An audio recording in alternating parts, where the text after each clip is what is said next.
Okay, I'd like to call this meeting to order. I will now read from the Open Public Meeting Statement. In accordance with Section 5 of the Open Public Meetings Act, Chapter 231, Public Laws, 1975, be advised the notice of this meeting was made by posting on the bulletin board, town hall, and serving the officially designated newspapers. A notice stating that this meeting would take place at the town hall at 7:30 p.m. on June 14th, 2023. Crystal? Mrs. Canfield, Here. Mr. Davis, Here. Mrs. Gaylord, here, Mr. Kramer, Here. Mrs. Glatt, here, Mr. Barton, Here. Mrs. Lenga. Here. Thank you.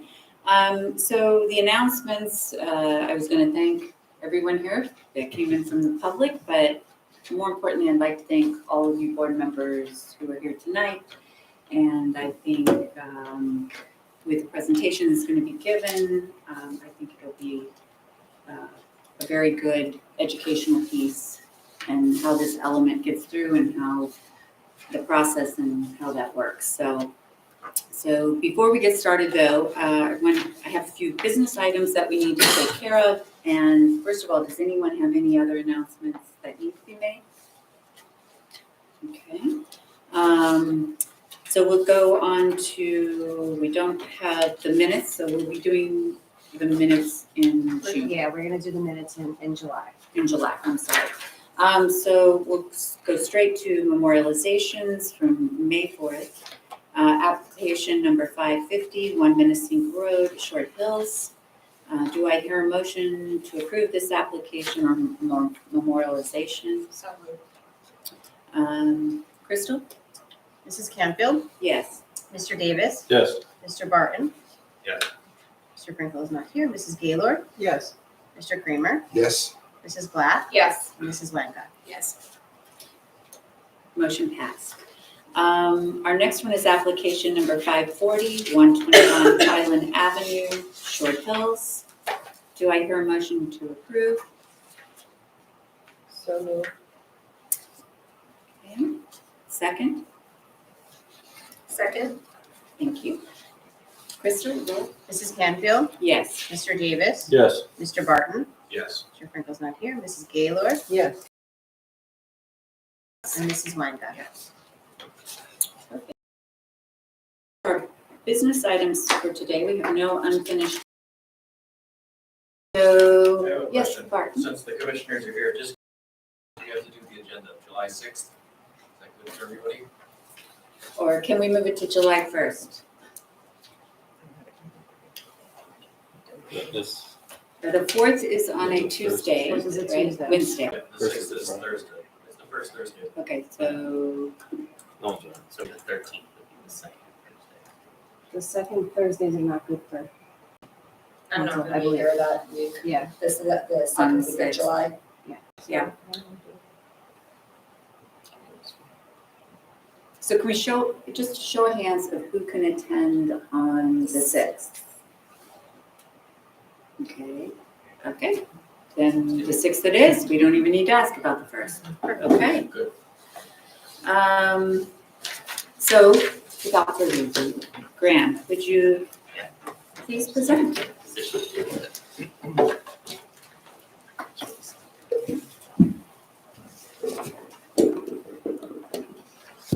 It is?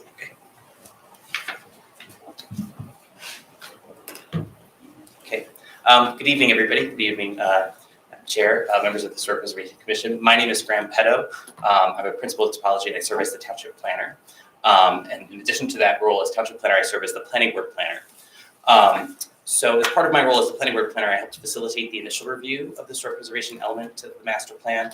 That first was shared with the Planning Board, I think back in December of last year. I'm trying to recall when that was. It was December of last year.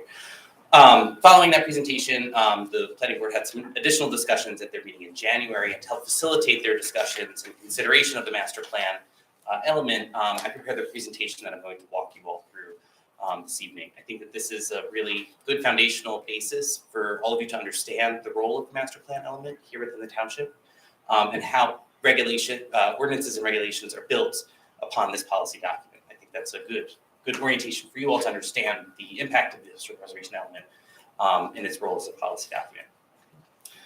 So we can, thank you, Crystal, for helping navigate here. So first, I wanted to reference, the statutory basis for the master plan and where this power comes from. So this is listed under the planning board powers. New Jersey Municipal Land Use Law 40:55D-25 lists out the powers of the planning board. And as you'll note highlighted in red, the first one, the planning board shall follow the provisions of this act and shall accordingly exercise its power in regard to, and number one is the master plan pursuant to Article 3, 40:55-D-28. So the planning board is the sole entity that is responsible for the master plan. In this case, this body has helped facilitate the development of the historic preservation element. However, it is the planning board that is empowered under state law to adopt that document. So they need to be comfortable with it. They're going to be their document upon which they can act.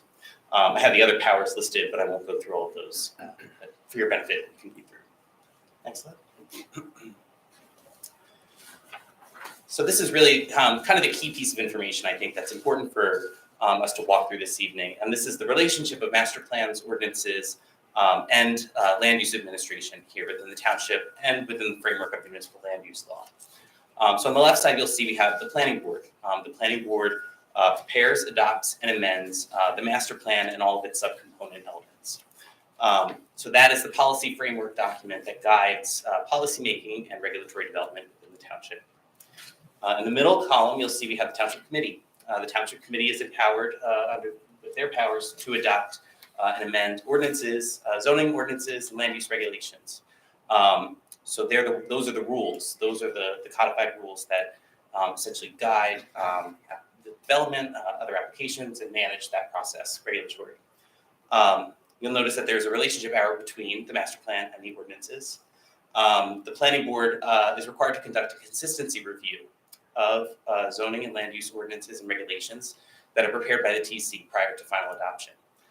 After introduction of a new zoning or land use ordinance, the TC is required to send it to the planning board for their advisory consistency review. And the planning board issues a report back. They review the master plan. Is this consistent with the master plan, or is this inconsistent with the master plan? And they provide that information back to the township committee. And then you'll see the third column is our building department, zoning office, other code enforcement divisions, other regulatory enforcement entities here within the township. And they administer land use administration and approvals.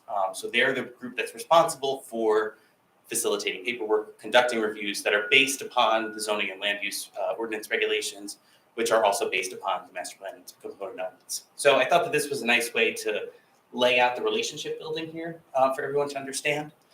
So we're focusing on an update to the historic preservation element of the master plan, which is the bottom left, and subsequent to that will be any additional regulations that are built out. Any questions so far on the presentation? No? Next slide. Okay, so diving into the master plan responsibility under 40:55D-28, preparation, contents, modification of the master plan. Subsection A says the planning board may prepare and after public hearing, adopt or amend a master plan or component parts thereof to guide the use of lands within the municipality in a manner which protects public health, safety, and welfare. And then subsection B says the master plan shall generally comprise a report of statement and land use and development proposals with maps, diagrams, and text presenting at least the following elements 1 and 2, and where appropriate, additional elements which are identified in numbers 3 through 17. There's a whole series of them. And number 10, in particular here, is the historic preservation element, which is required to have 3 key components. One is indicating location and significance of historic sites and historic districts. B is identifying the standards used to assess worthiness for historic site or district identification. And C, analyzing the impact of each component and element of the master plan on the preservation of historic districts or sites. Next slide. So next, then there's historic preservation element consistency with the HPC requirements. This is a review that I did based upon your initial draft of the historic preservation element, determining how that draft document has complied with those 3 framework items that are required under the plan contents. So the first, indicating location and significance of historic sites and historic districts. Section 6 of the draft historic preservation element is that section, which includes the inventory of historic resources in Milburn. That's pages 39 through 68. Page numbers may have changed in the revised documentation. Subsection B, identifying the standards used to assess worthiness for historic site or district identification. That's contained within section 4.4.1. That contains the criteria for determining local significance. And C, analyzing the impact of each component element and element of the master plan on preservation of historic sites and districts. That's done in 3 separate sections. The first, 5.5.1, which looks at the land use element for the township and its relationship with historic sites. 5.5.2 looks at the circulation element and its relationship with historic sites or districts. And 5.5.3, which is green building and environmental sustainability plan and its relationship with historic. Okay. Okay, so next I wanted to go into the zoning ordinance and its relationship with historic sites or districts. And I think this is kind of the key piece where we transition from the master plan advisory document to how this impacts policy and where the township is empowered through the township committee to adopt regulatory ordinances or frameworks to effectuate historic preservation planning. So 40:55D-65.1 permits a municipality to, under their zoning ordinance, designate and regulate historic sites and districts. The zoning ordinance may designate and regulate historic sites or districts and provide design criteria and guidelines therefore. The designation and regulation under this section shall be in addition to such designation and regulation as the zoning ordinance may otherwise require. So this is considered an overlay on top of the base zoning that's applied to the property. And then, except as provided hereunder, after July 1st, 1994, all historic sites and districts designated as zoning ordinance shall be based on identifications in the historic preservation plan element of the master plan. So that's a key piece. And this circles back to the planning board consistency review, whereby should the township committee want to designate a property that's not included in the historic preservation element, that would not be consistent with this provision. So you need to identify those properties, and it needs to be in your historic preservation element in order to effectuate a local ordinance adoption for a designation. Okay. Until July 1st, 1994, any designation could have been based on any element, any historic preservation element, land use element, or community facilities plan. So it could have been included in another section of the plan. But then it's also true, this last point is also important to note, the governing body may at any time adopt by affirmative vote of a majority of its authorized membership the zoning ordinance designated one or more historic sites or districts that are not based on identifications in the historic preservation element. So the township committee can go beyond that. However, there would be an inconsistent determination by the planning board, and then it requires a supermajority or a bigger vote to override the inconsistency review by the planning board, by the township committee. Then on the left side, I have kind of that framework relationship showing that the planning board prepares, adopts, and amends the master plan. There's that consistency review arm and the township committee's role as well. Okay. Any questions on this process? Okay. Right. So next, I wanted to pull up this section because I think this is very, very important. This is directly from the Milburn DRZ. This is designation of historic sites and districts. I think that based on initial public commentary that we heard at the planning board meeting, many residents were concerned that by adopting this historic preservation element, properties are now encumbered by regulations or subject to all of these additional requirements, and there was going to be this, massive change of regulatory approach to their properties. However, that is not the case, and I wanted to spell out the 6 steps that are listed within the ordinance in order to effectuate such a regulatory change for historic properties. So the first is site district identification. The site must meet the criteria for designation, and a nomination report must be prepared. The nomination report and preparation of that report may only be done by either the township committee, the Historic Preservation Commission, or the planning board. So a neighbor can't knock on your door and say, I want to write a nomination report for your house. That's not permitted. It has to be done by one of these 3 different bodies. The site or district must meet at least one of 8 defined criteria consistent with the National Register criteria associated with person or event significant to the history of the township, a prominent builder, designer, or architect, et cetera. There's a series of different criteria. And letter B, which is the important one, the site or district must be identified in the historic preservation element of the master plan. Following the preparation of the nomination report, a public hearing must be scheduled on the nomination report. 20 days public notice is provided to the property owner by certified mail, explaining the designation and the significance and consequences or impact of the historic designation. Notice also must be made in the official newspaper for the township, and the nomination report must be made available for public inspection by posting online and available in hard copy for inspection here at Town Hall. And the HPC then will hold that public hearing and review and make a decision. If the HPC recommends that the designation advance, the HPC prepares a commission report on the nomination and transmits that to the Township Committee for review. The Township Committee then receives the HPC's report and prepares and introduces, if they concur, they will prepare and introduce a zoning ordinance amendment for historic site district designation, and then refer the ordinance, the nomination report, and the commission's report over to the planning board to conduct their consistency review. The planning board then will, at one of their public meetings, review the draft ordinance, review the nomination report, and the commission report to determine consistency with the historic preservation element of the master plan.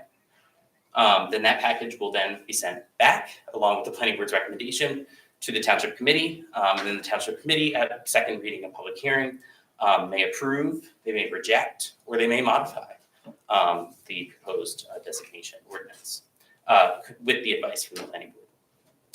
So I wanted to spell this out. I think that this is helpful to understand that the historic preservation element isn't doing this. This is a whole separate process that has a number of important steps. It's a long process. I would say how long is the process? It's not gonna happen right away. It could be years. It's quite some time. It really kind of depends on timing, who's available, willingness of the property owners to move forward.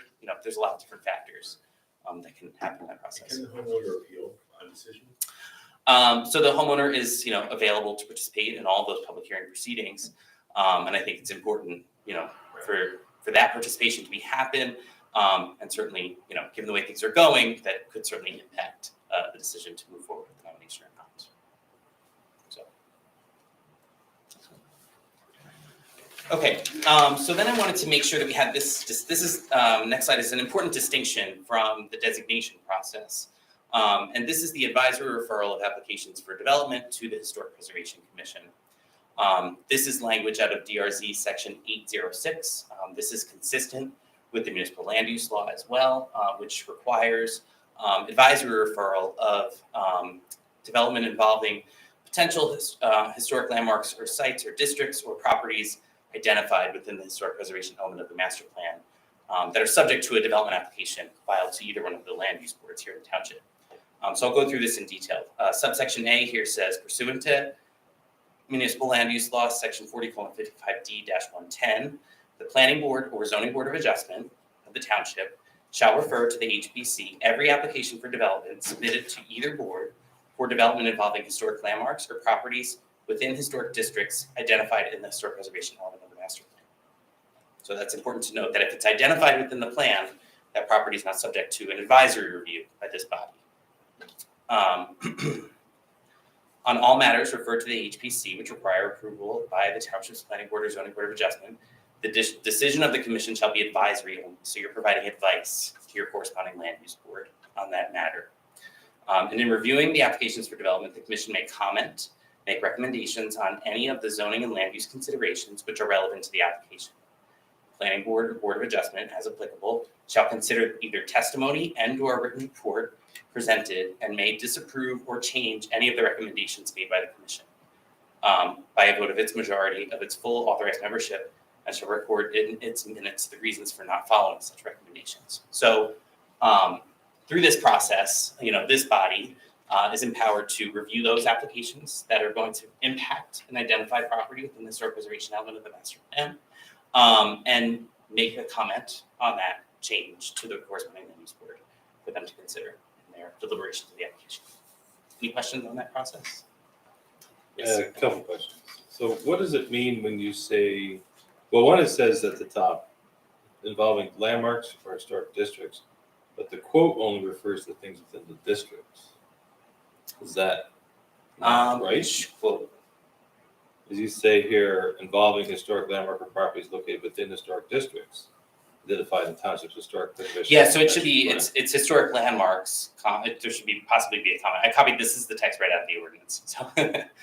So it's separated, so you have historic landmarks or properties located within historic districts, so it's added. Because at the top, it says referral involving landmarks or historic districts. Mhm. And then you have only districts there. And the other question is, what is development?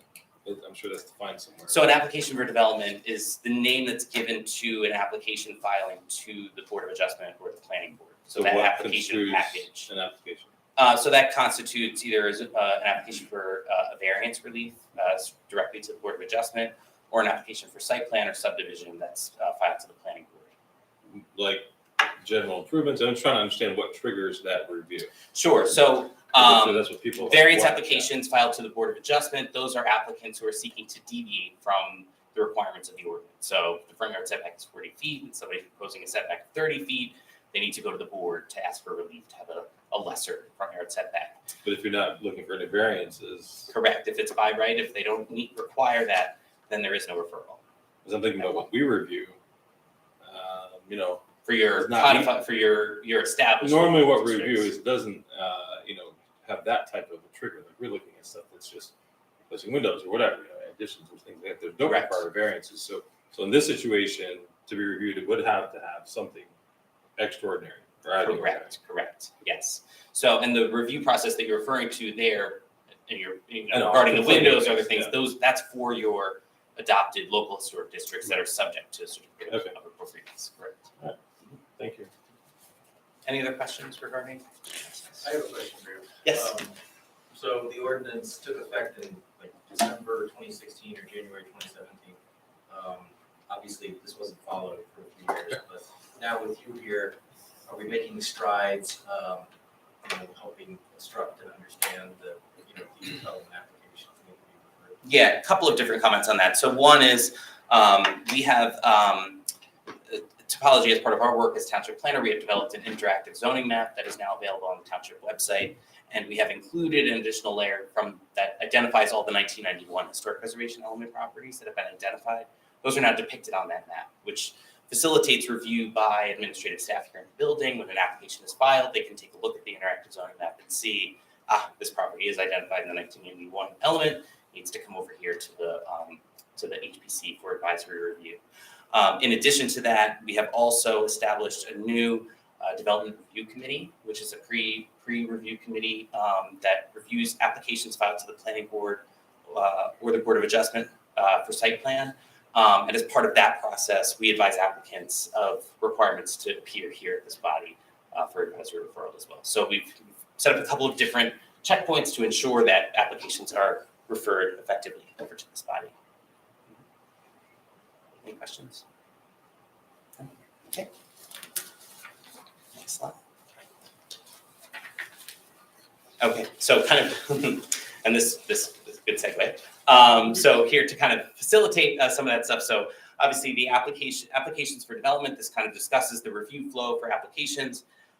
So the application is filed, and before going anywhere, there is a DRC review, which is for site plan and major subdivisions only. That is an advanced review that's conducted by myself as a township planner, the township engineer, other professionals or staff here within the township. Review applications before it goes to any other corresponding board. And then the application, should it require HPC advisory referral, it comes down to the HPC advisory referral. And it's an administrative referral made when the application is deemed complete or scheduled for the hearing. The copy of the application is provided here to the HPC. It's important to note that failure of and this kind of gets to Barton's point, failure to refer the application or failure by the HPC to provide testimony or written report does not invalidate the proceeding. So municipal land use law says the application continues to move through its process, can't get hung up, and an application can get stopped here at this board. It has to continue through its statutory review at the planning board and the Board of Adjustment.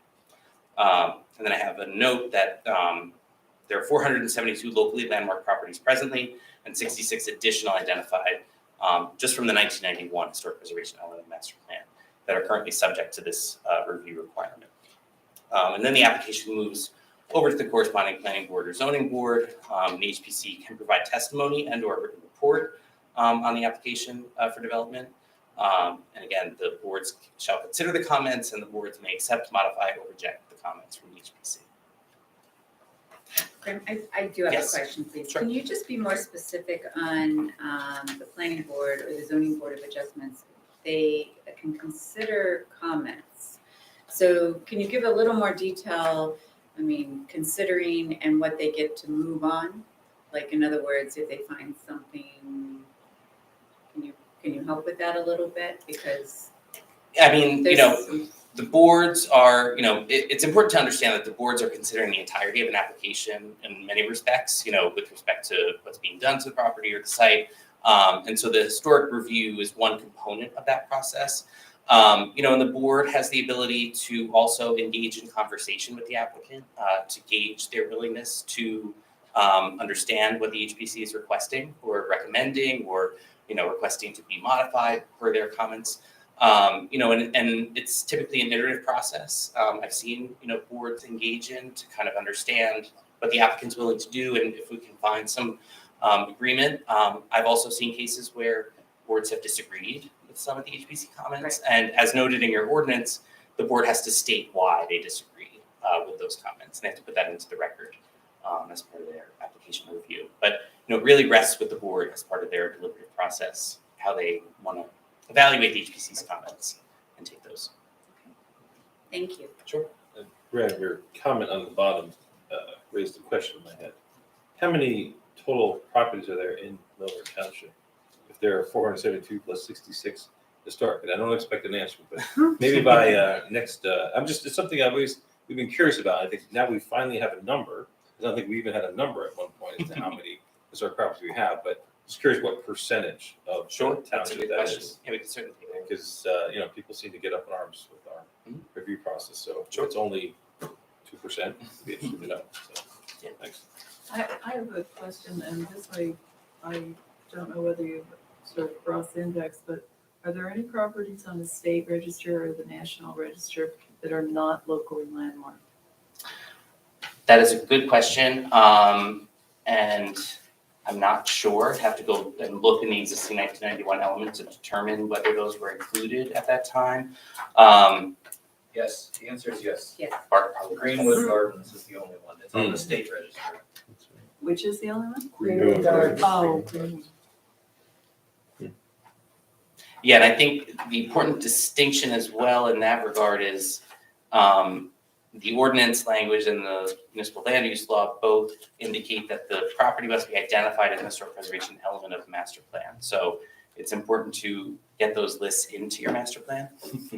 I've seen cases where, the master plan may not have included some of those state or national properties, and technically that's not subject to review then. So it's important to be, comprehensive in your plan element development to make those Can I choices. just ask a question? Yes, of course. I'm wondering, where did you get the 66 identified properties in 1991? What was the message, or where did that message come from? What in 1991 produced those 66 identified properties? So I can't speak to the development of the 1991 historic preservation element. Okay. And maybe perhaps Barton may have additional information on that research that was done. But the way I've phrased this here is that you have 472 local landmark properties that are within the Old Short Hills Park and the Wyoming historic districts, which have been landmarked. And then there's 66 other properties that have not yet been designated under local options. They were all copy and pasted, obviously, into this list and then expanded. Okay. Unfortunately, obviously, some from 1991 no longer exist because they were demolished. So was this part of did this number come from the original, or the file or the group of areas in the town that were put together by, it was a study that we did Farrell Millsgatch Right, study it's in like in- 2007. in Princeton. They the guy- used that list as their basis for what they Okay. surveyed, Okay. yes. All right, thank you.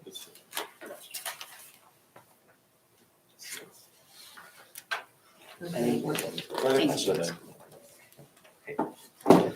And then the next slide, this actually will help my discussion after Barker kind of gives his presentation to explain what's been updated. The planning board, upon receipt of the draft historic preservation element in December of last year, established a committee to review the plan, the draft plan element. These were their 6 recommendations from that committee upon which to improve the historic preservation plan element prior to adoption. So that was to supplement community outreach and the engagement, detail the methodology and selection criteria for historic preservation resource identification, provide details on some of the costs and benefits of historic preservation, evaluate threshold review for modifications, and balance economic development and sustainability and historic preservation challenges and recommendations. And we've incorporated those changes into the revised draft that's before you this evening.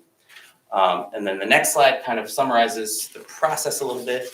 I've updated this. So in January 2023, the full planning board reviewed those draft comments that we just referred to from their committee and determined which comments to transmit to the commission. And then June 2023, which is now, the HPC will consider the requested revisions, the public outreach, et cetera, and proceed with the changes and the revised document.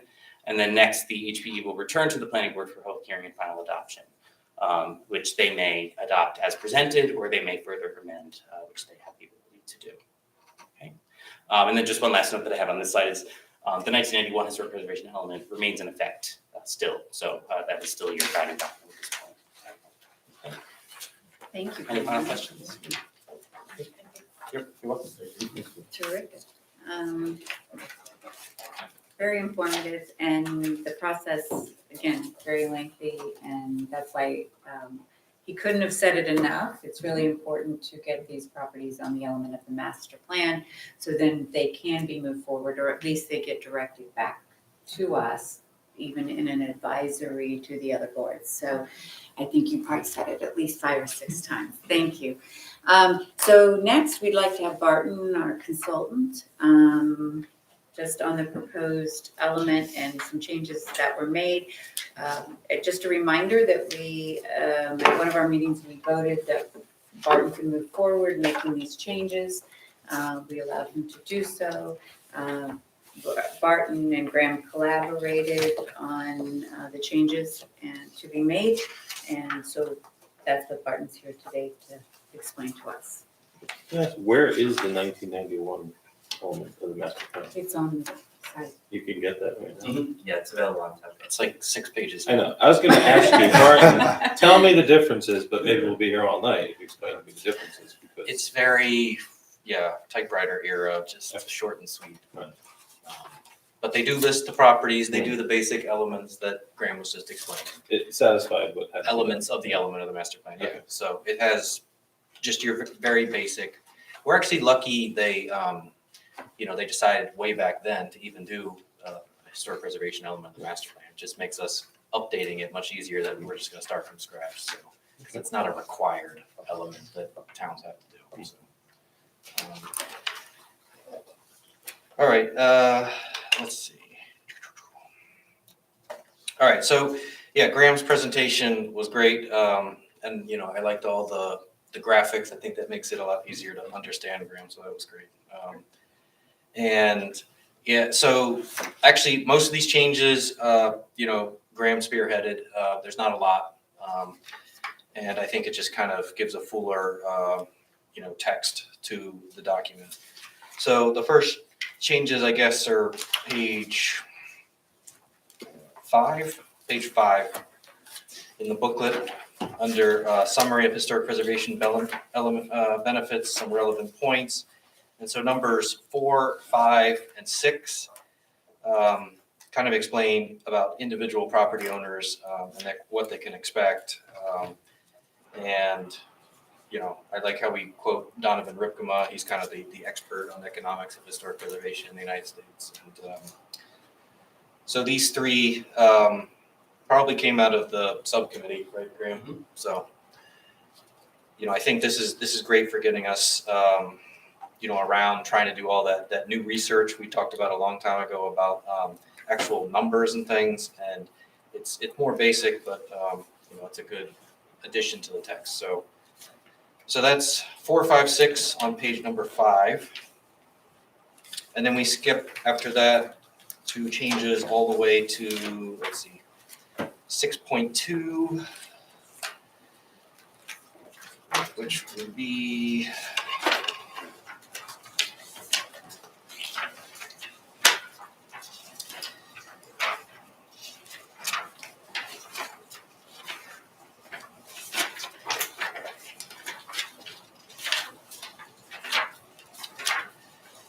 so it's actually page 51 of this document. 51, this is under the inventory of historic resources. Historic areas identified for local designation.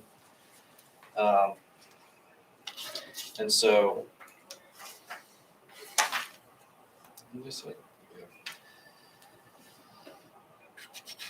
yep, so under this, we basically just fleshed out these 2 paragraphs here under 6.1.2, historic districts identified for local designation.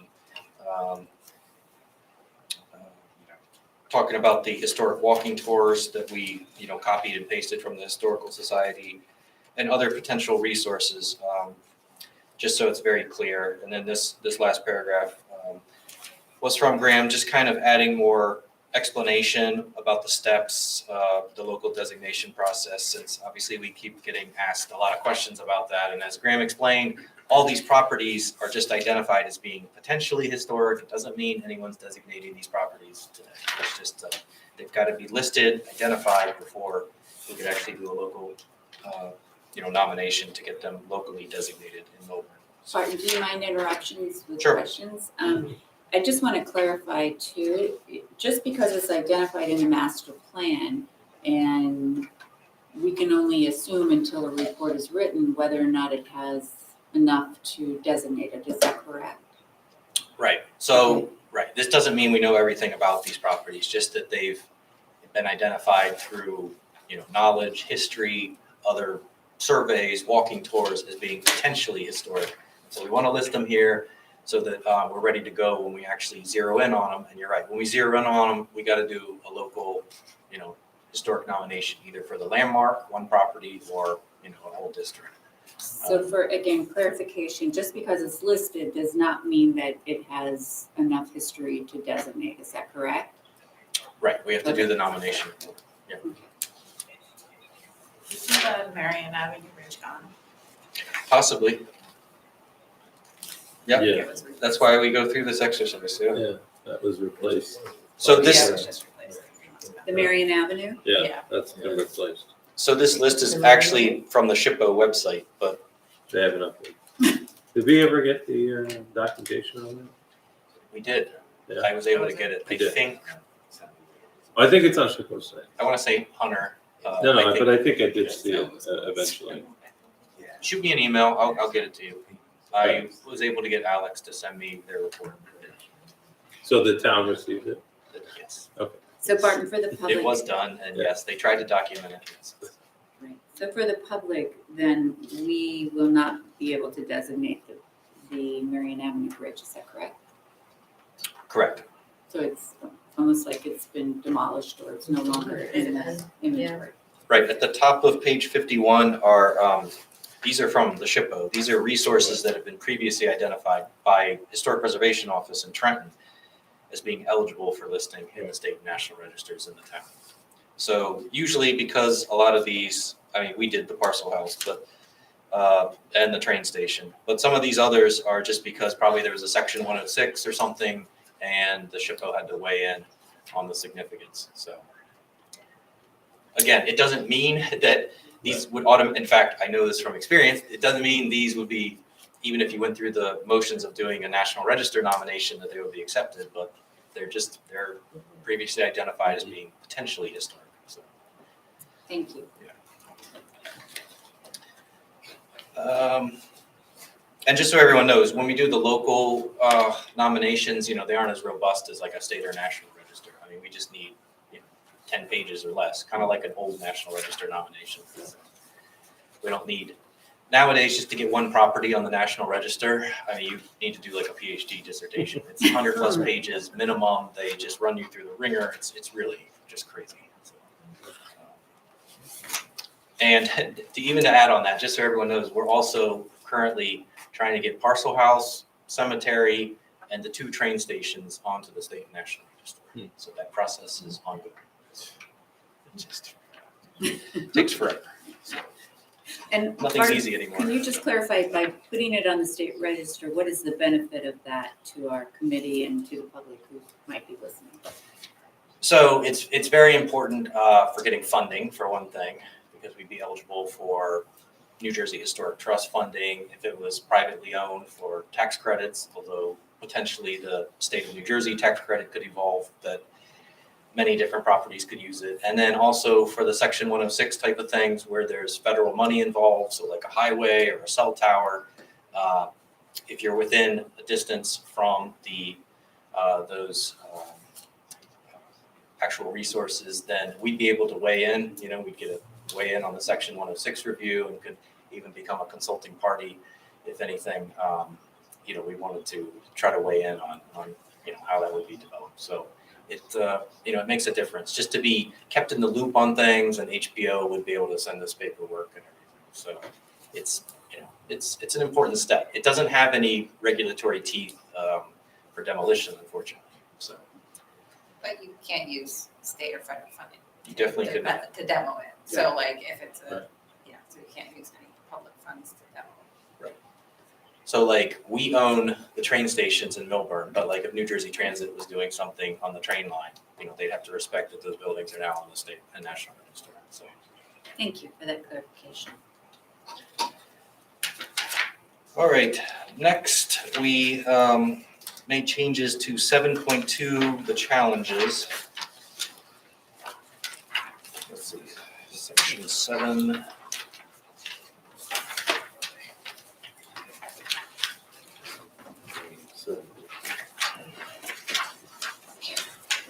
All right, section 7, page 70, 7.2, challenges implementing historic preservation policies.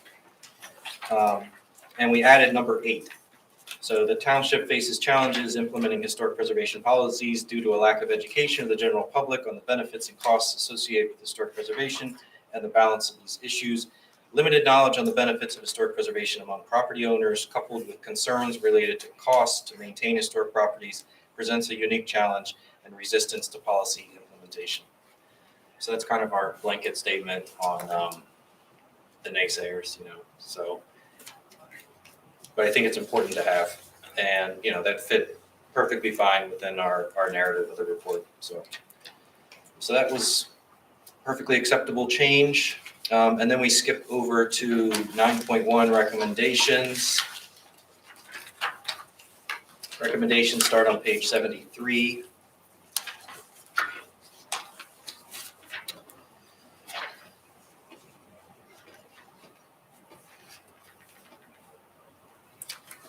All right, and so we added under number 1, under increase HPC funding, administrative procedures, and management tools, we added number E, letter E. Evaluate means to mitigate the administrative impacts of historic preservation committee review on residential property owners. Such examination should include review and potential modifications of homes projects subject to HPC review and mechanisms to streamline HPC review processes. So that was added in.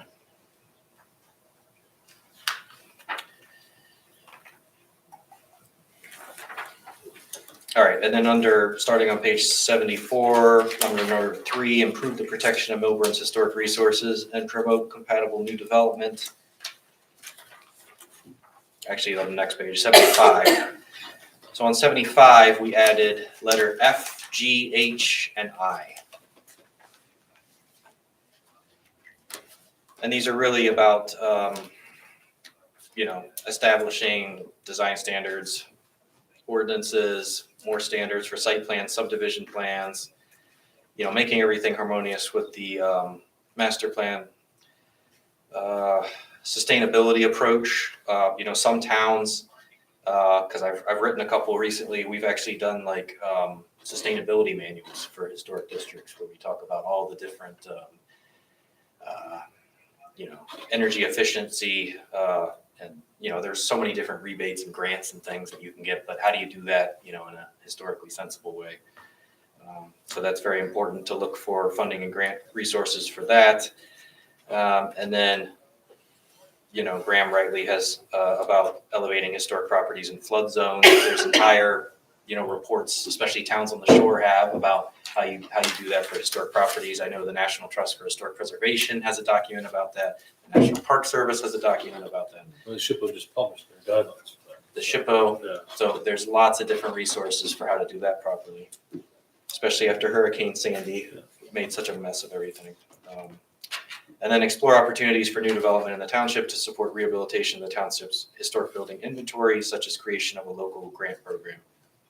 So I don't know if we don't want any specifics on what that would be, but it's just right. Okay. Very aspirational statements. Yes, it's great. It's great. And then I was asked to add the maps, and I'll actually try to make the maps exactly the same so they look right on the same page together. But if you go to page 78, I guess, we had an extra sheet, so I showed the actual proposed district maps for downtown Millburn and Short Hills Village, just so people from an aerial perspective would understand what these are. And probably on the Short Hills Village, I'll take the tone back off so it looks just like the other one. So. But those are basically the boundaries that we've already identified and proposed. So, and then I guess my question to the board is, because this is our opportunity to put any properties into this or identify any properties anywhere in the township that could be potentially historic, and now's our chance. And I know Mayor Miggins wanted me to add Short Hills Club. I know that's been talked about numerous times, so we're going to add that one since it's just out of the district for some reason. For a reason. I'm sure it is. You don't want to go there. And also, I have one of my guys working on examining all the 2-acre plus properties in town, since there seems to be a lot of development pressure. I think we identified 23 right off the bat, whether any of those properties are potentially historic and maybe, ripe for development. So we wanted to get ahead of that as soon as we could. So we're going to have a list of, it's not going to be all 23, which properties may be endangered, and we should also list in the master plan element. You're considering the archaeological potential of those sites too? That's very good. That's very possible. There are 2 undeveloped acres. It'd be interesting to see what's there. Again, I think it's very helpful with any information that what we do for a living, in your case, or the history that's brought up during these reviews. I think it's very important that, we take a look at that and see if there's any artifacts, or could there be, or where it's located in some situations. And certainly, we have had some renovations and stuff where they have found various artifacts, cannonballs, things that we weren't aware of. So again, this is something that we should, really take a look at, but we won't know until we're able to do the history of those. And we also have some outline, like Barton had just mentioned, some larger properties that in their own right, they might not be in a district or close to a district, but they have a lot of history that we really, in 1978, they just concentrated on 2 districts, and we've been stuck there for quite some time. So, Right. but we have much more. So again, if anyone, Barton, can you just briefly, I know. Chapter 6, everyone Yeah. go through chapter 6. Thank you.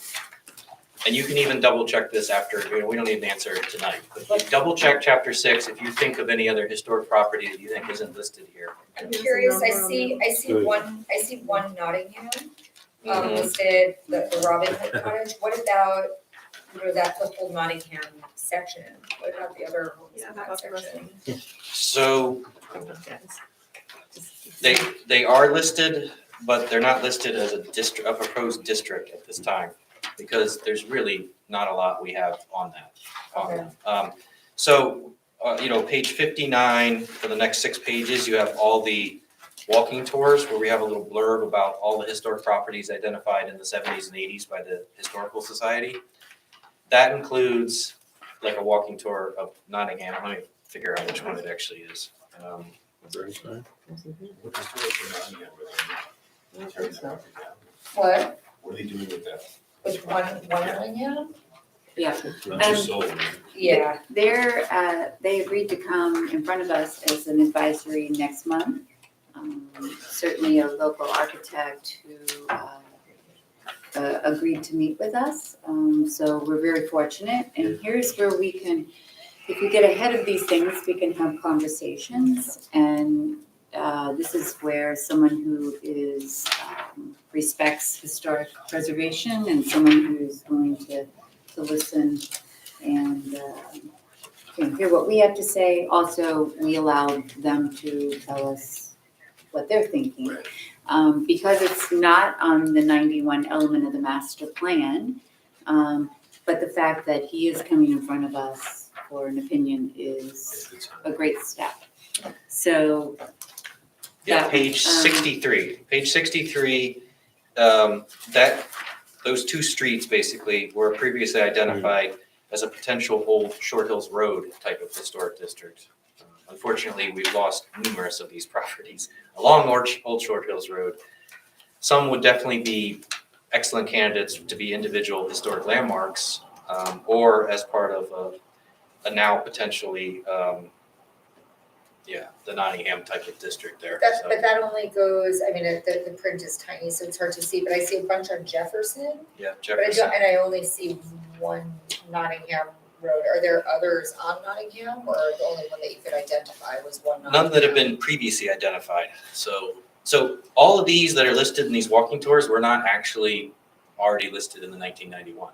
So we've mined everything that, Lynn Ranieri had over at the Historical Society. And now all of these properties that are in these walking tours are actually broken out, and they are listed in the previous pages being potentially historic, the Jefferson and Nottingham and everything. So you have a date then on the Robin Hood House?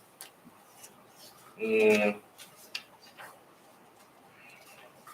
I mean, I have a date on my house. Based on a toilet What, we have in the basement. what I think is Really? important here is if this committee agrees that maybe there are enough homes in there and we care about what happens to possible homes that eventually get torn down and they rebuild, is that something that we're interested in doing? Is we're looking at that as a district? And Barton, do we have enough there to consider that?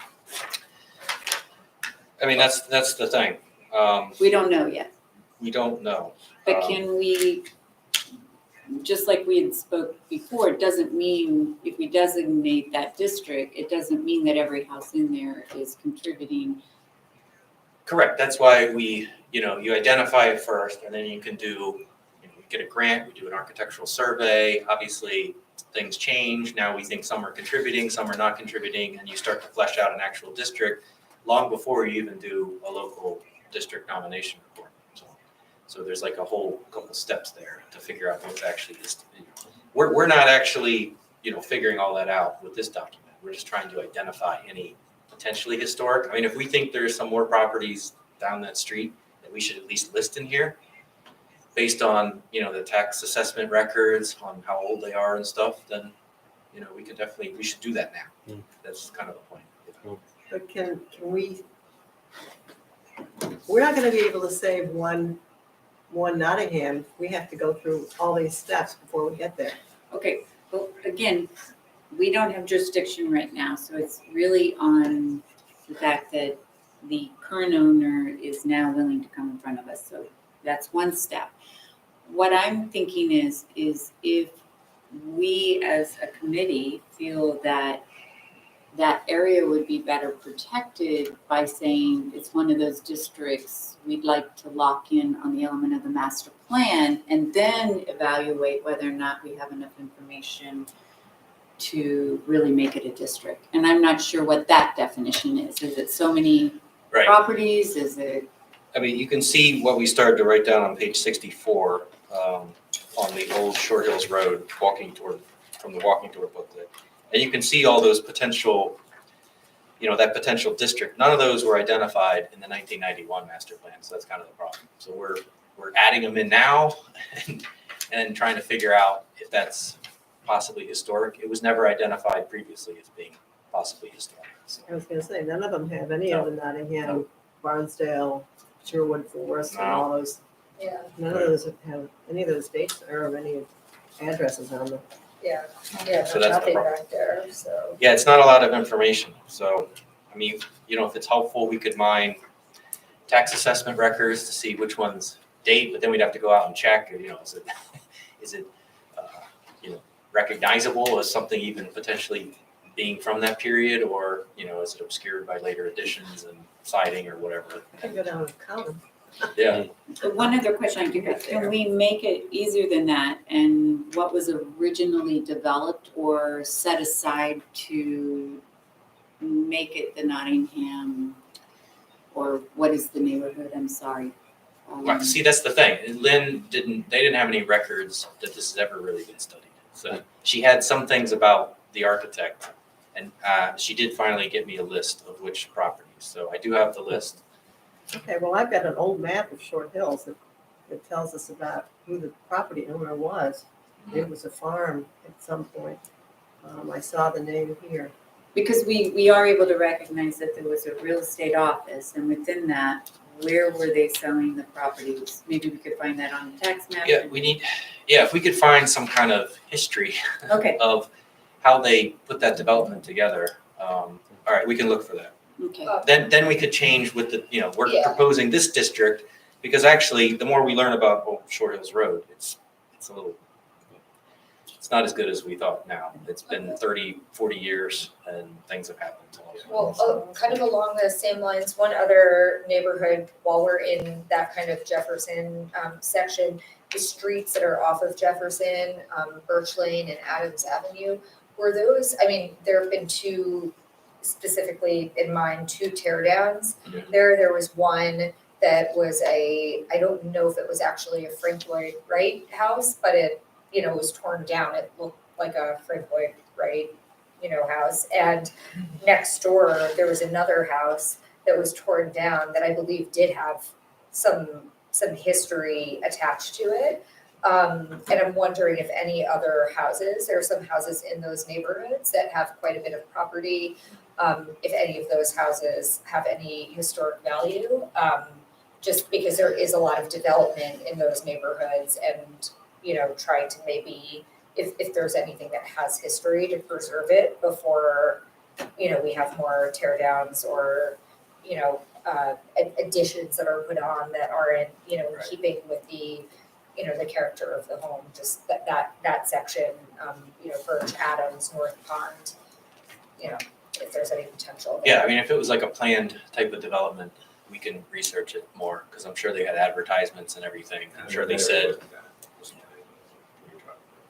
So those were just individual. Yeah, it's Yeah, Historic individual homes. houses, Different but I do know that that one specifically that was torn down next to the very, contemporary, frankly, great looking house, that there was a lot of history attached to that house and, There's everything one in the farmhouse that neighborhood was is. there, that could be renovated. Yes, there was that one, but there was one that was torn down and they put up like a really, modern house that's now all covered by, but the house that they tore, the house that they tore down, you could look to build, that one, everyone in the neighborhood was kind of shocked because there was a lot of history on it. And it's a shame, so again, just wondering if there are other houses like that, we'd like to, I think as a board, we'd like to see those houses protected before, more development is done. So I think I'm gonna ask this board, and like Barton had just asked us, within the next week, if we can identify some of those houses or streets or locations, now is the time to do so. I'm also going to say that this is not, it's not the end all. we should be doing an updated report. How often, Barton? Every 6 to 10 years. 6 to 10 years. Now, I know that seems like a long time, but we need to put as much in this as we possibly can and move forward on getting them designated as soon as possible. So we need this to get back to the planning board as soon as possible. So, and keeping our fingers crossed that it will be approved and submitted and we get to move forward. Because right now, we're really not moving forward except some of this updated information that we're currently doing. So my goal is to get this document in front of the planning board ASAP. So if you can think of any properties, please, you have Barton's email. Properties or streets, like Jessica just said, and we can explore and try to add in. And Try to add in if you. Yeah, I'd recommend Burnside, sticking with the Tudor style. I mean, Burnside is right opposite on Old Short Hills off of Glen. It's like a 5-6, Oh, yes. it's a okay, streetscape, yeah. and it's a series of Tudors that, when I first came to this town, the realtor said, "Oh, you like historic? Let me take you here," and she drove me down that road. I love that. It's great. And, you know, Yet it's it's not historic, not in the district, but they're old. That's great. I mean, Right. and they're all done apparently at the same time. And you think if one was lost, it would be a shame. So, So first, if no one has any other comments, please reach out to Barton as soon as possible. So we can get these identified. And again, no guarantee that we'll find any history, Yeah, but at But it's least worth it's looking listed. into. That's Yeah. right. So Barton, I can't thank you enough. This document is, I've said this before, is amazing. A lot of detail and certainly, putting in what the planning board has asked of us to do on top of everything else that's been put into this. I want to thank you for all the hard work and listening to all of us ramble on about what's important to us and incorporating it in this document. So thank you. I'd love to open this up to the public. I could just make two. Oh, yes, comments, just kind of- absolutely, Graham, Just yes. to kind of round things out. Sure. No, I appreciate the commission's discussion about additional properties to include. I did just want to make note, one of the comments that we had in the Historic Preservation Element Committee from the Planning Board was to ensure that the plan has supporting language as to the method for identification of these resource properties. So, and I know Barton will keep that in mind, but just for the benefit of you all to just keep that in mind as you're, offering up potential ideas.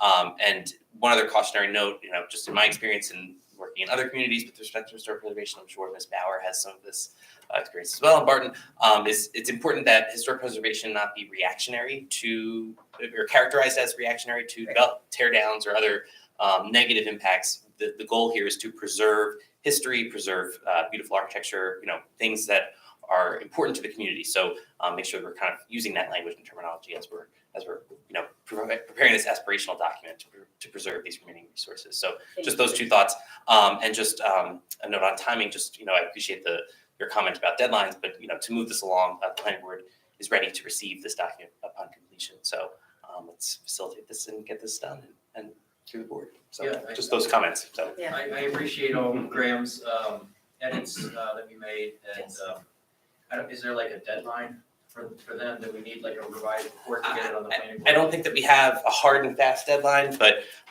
it's still relatively fresh in the planning board's mind. So I think the sooner the better. I think it's good to kind of get this going. So perhaps maybe targeting a public hearing in the fall, maybe September, once folks are back from summer vacations. Might be the best time to do that. We may not want to have a public hearing on this document, given its value and significance in the community in July or August. So that's just a thought to put out there. So recommendation. But. Okay, thought noted. Yeah, I mean, we'll have it ready sooner than that. Sure. But, Graham makes the point about the public involvement. Again, I think that's a decision I'll, It's gonna be a decision. talk to council about, but I think at this point, this document, in its revised, started in 2021. It is my goal to get this moving ASAP. And again, open to the public, and certainly that's what we did this evening, also to the public during the planning board session also, is important. So moving this document forward, we have a long list of designations that we need to now hopefully focus on with the approval of this document. So let me talk to council, we'll kind of come up with some kind of plan, but Barton, pretend like I need it tomorrow. So we can move forward. And just one additional thought that I have regarding kind of the public portion, I know the plan element is now posted on the historic preservation page.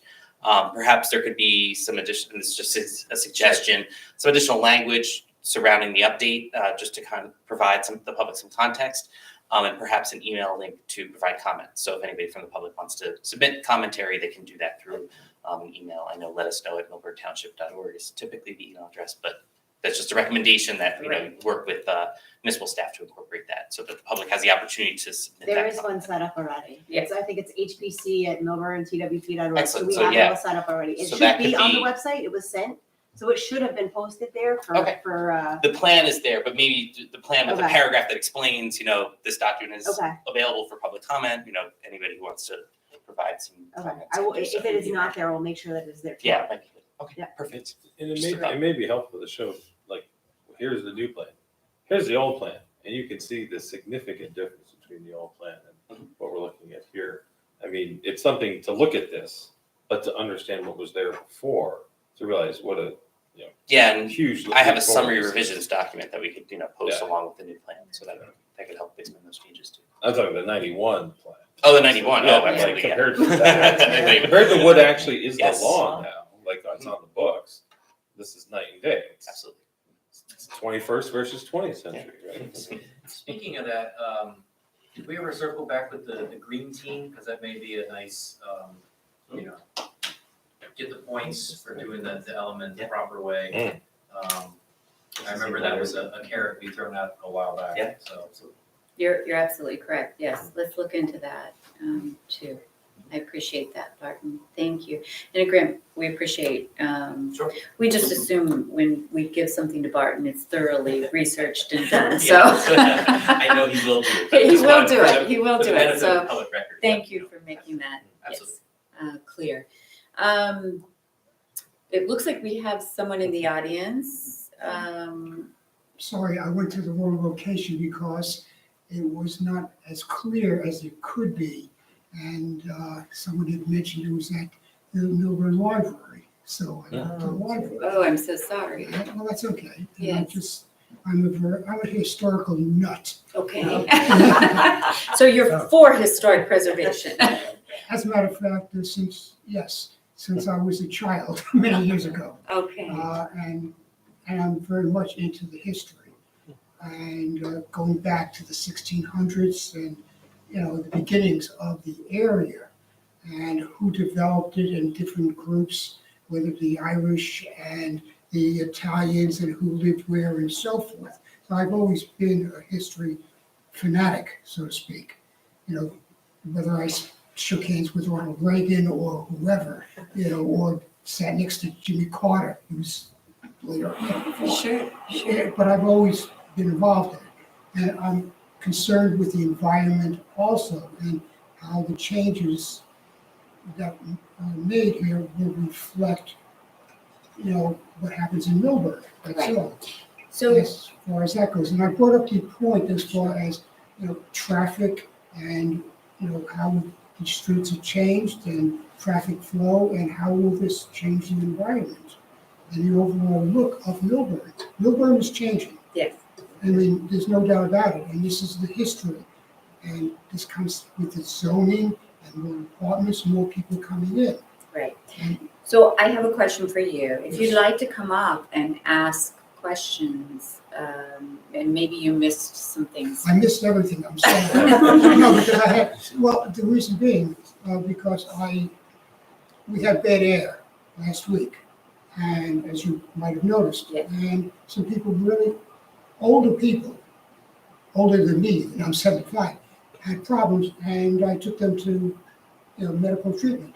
And this is a concern as far as, how many cars are coming down the streets in Millburn, how many apartments are here, and the zoning. I mean, this sounds a little bit crazy, but in my mind, it's not.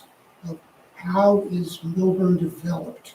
And that comes to this historical society, I think has to be involved somewhat, because this is going to become the history of Millburn, Right. more or less.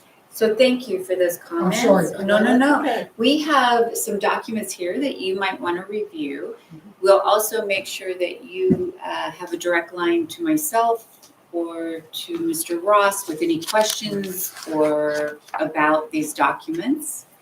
But please review them, and certainly you're welcome. Before I leave here today, or Crystal, can you give him my direct contact if you have any questions on those documents, so we can answer those directly.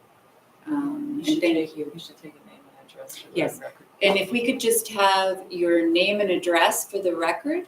Well, of course, my name is Al Carlin, Carlin, and I live in an apartment, Okay. 246 Millburn Avenue Okay, in Millburn, well, thank you. and what I've been trying to do is get people more involved. There was a block party, and I spoke to the individual and said, get involved, come to the town meetings. Yes.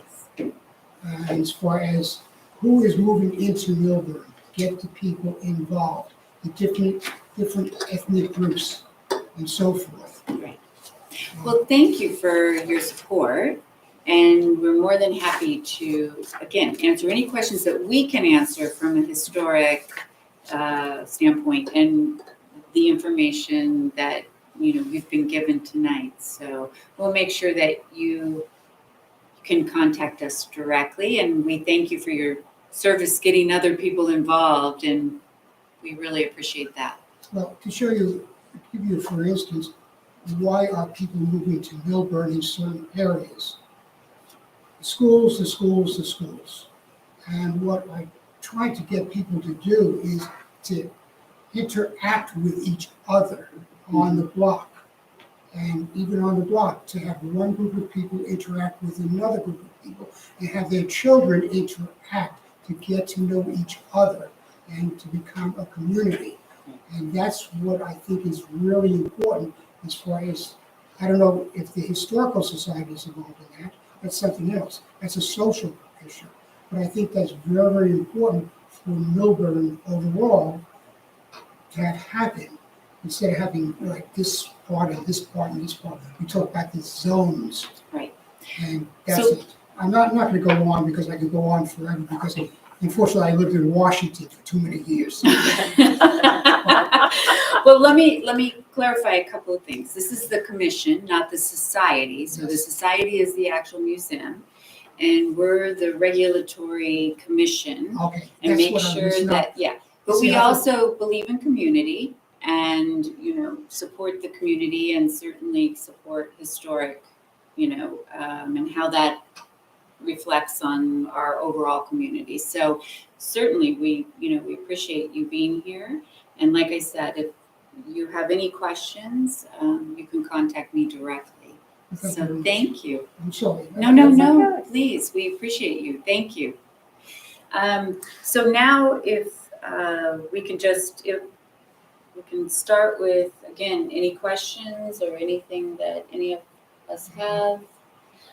So with that, the only additions that we spoke about were seeing if we could identify the district. Possibly more historic properties. that Right. were added. Okay.